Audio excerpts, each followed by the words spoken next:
Assalamu alaikum warahmatullahi wabarakatuhu. Musidɓe am tedduɓe, mi yalake mo kala e moɗon hirti jam, sumtake e jam. Allah jaɓan en ibada ko waɗuɗen. Allah kadi moƴƴu en kayru, Allah hokku en kayru Ramadan. Allah renu en e sharru, Allah ɓamtan en dina meɗen Islam.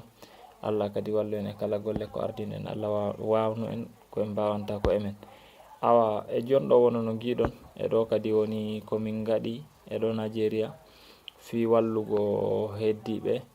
Wono ɗo Nigeria min jangini wono e wodi Hausa, e wodi kadi Kanuri, e wodi Babur en, e ɗum kadi leƴƴi ɗi tawa woɓɓe maɓɓe nanata Fulfulde, non kadi tawa Hausa ɓe jangirta. Woɓɓe kadi a tawai mbawa jangugo English moƴƴa fama hunde.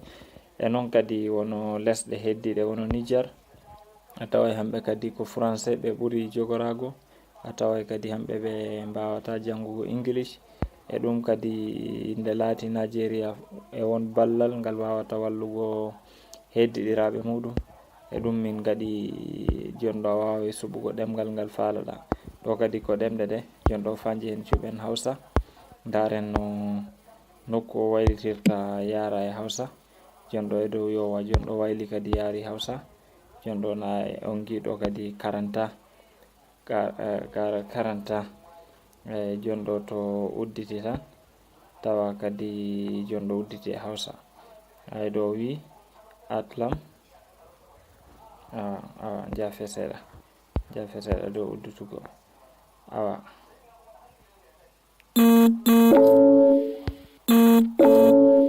yawa udditi. Wi atlam sunan fulatanci, rubutun da cewa ya samo asali a cikin kudancin birnin Gini kira Zarkore, shine a cikin wannan birnin. Awa wono giɗon jonɗo hala ka waylake yari Hausa. E jonɗo kadi si taw wono wonɓe leyɗe Hausa ɓe fala jangirgo e Hausa.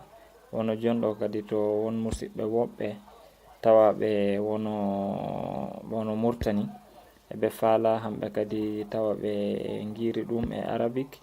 Tawa hamɓe ɓe jeeyi kadi ɗo ɓe cuɓa, ɓe jaha ɓe cuɓa Arabic. To ɓe cuɓi Arabic kadi ono ɗo ko gi'oton gayni. E ɗum kadi jonɗo wayliti hoti Arabic. Ayi ikra aksar. E jonɗo kadi wono ko windi hen hotay Arabic jonɗo ndo me seeɗa. Yowa jonɗo hoti Arabic. E wono no gi'oton ɗo kadi ko Arabic windi. E non kadi falaɓe e ɗemɗe heddiɗe ɗe wono français en, wono Swahili en, e kala ɗemgal. Inchallahu ɗemɗe ɗe kadi fof ana ɗo e ballal Allah e ballal Google.